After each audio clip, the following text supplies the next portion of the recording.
Hello guys, welcome back to my YouTube channel. ಇವತ್ತು Sunday ಆಗಿರೋದ್ರಿಂದ ನಮ್ಮ ಫೈನಾನ್ಸ್ ಗ್ರೂಪಿನ ವತಿಯಿಂದ ಆರತಿ ಉಕ್ಕಡದಲ್ಲಿ ನಾನ್ ವೆಜ್ ಊಟನ ಅಡುಗೆ ಊಟ ಎಲ್ಲ ಮಾಡಿಕೊಂಡು ಬರೋಣ ಅಂತ ಎಲ್ಲ ಫೈನಾನ್ಸ್ ವತಿ ಗ್ರೂಪಿಂದನೂ ಡಿಸೈಡ್ ಮಾಡಿದರು.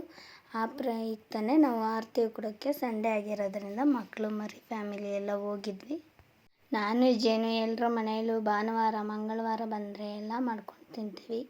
ಬಟ್ ಇಂಥ ಅಕೇಶನಲ್ಲಿ ಎಲ್ಲರೂ ಸೇರಿ ಒಂದೇ ಫ್ಯಾಮಿಲಿಯವ್ರ ಥರ ಇರ್ತೀವಲ್ಲ, ಅದು ತುಂಬ ಸಂತೋಷದ ವಿಷಯ, ಮನಸ್ಸಿಗೆ ಸಂತೋಷ ಆಗುವಂಥ ವಿಷಯ.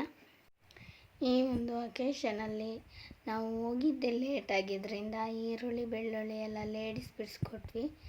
ಅಡುಗೆ ಎಲ್ಲ ಜೆಂಟ್ಸ್ ಎಲ್ಲ ಸೇರಿಕೊಂಡು ಅಡುಗೆಗಳನ್ನ ಮಾಡಿಕೊಟ್ರು. ತಿಂಗಳಿಗೋ 2 ತಿಂಗಳಿಗೋ 3 ತಿಂಗಳಿಗೋ 6 ತಿಂಗಳಿಗೋ ಇಲ್ಲ ವರ್ಷಕ್ಕೊಂದ್ಸಲಿನಾದ್ರು ಇಂಥ ಅಕೇಶನಲ್ಲಿ ಎಲ್ಲರೂ ಭಾಗವಹಿಸಿ ಆ ಒಂದು ದಿನಾನ ಸಂತೋಷ ಸಂಭ್ರಮದಿಂದ ಸಡಗರದಿಂದ ಆಚರಿಸ್ಕೊಂಡು ಬರಬೇಕಂತ ನನ್ನ 65 ದಿನಗಳ ಕಾಲನೂ ಮನೆಯಲ್ಲೇ ಅಡುಗೆ ಮಾಡೋದು, ತಿಂಡಿ ಮಾಡೋದು, ಬಟ್ಟೆ ಒಗೆಯೋದು, ಪಾತ್ರೆ ತೊಳ್ಕೊಂಡು ಇದ್ದೇ ಇರುತ್ತೆ ಕೆಲಸಗಳು ಅಂತ.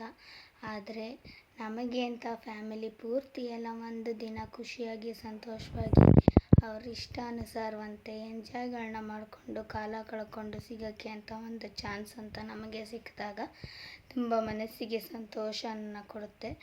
ಎಲ್ಲಕ್ಕೆ ಅಡುಗೆ ಕೆಲಸ ಎಲ್ಲ ಮುಗಿದ ಮೇಲೆ ಎಲ್ಲರೂ ಸಾಲಾಗಿ ಕೂತ್ಕೊಂಡು ಊಟಗಳನ್ನ ಮುಗಿಸಿದ್ವಿ. ಈ ನನ್ನ ವಿಡಿಯೋ ನಿಮ್ಗೆ ಇಷ್ಟ ಆದರೆ ಲೈಕ್ ಮಾಡಿ, ಶೇರ್ ಮಾಡಿ, ಸಬ್ಸ್ಕ್ರೈಬ್ ಮಾಡ್ಕೊಳ್ಳೋದನ್ನ ಮರಿಬೇಡಿ.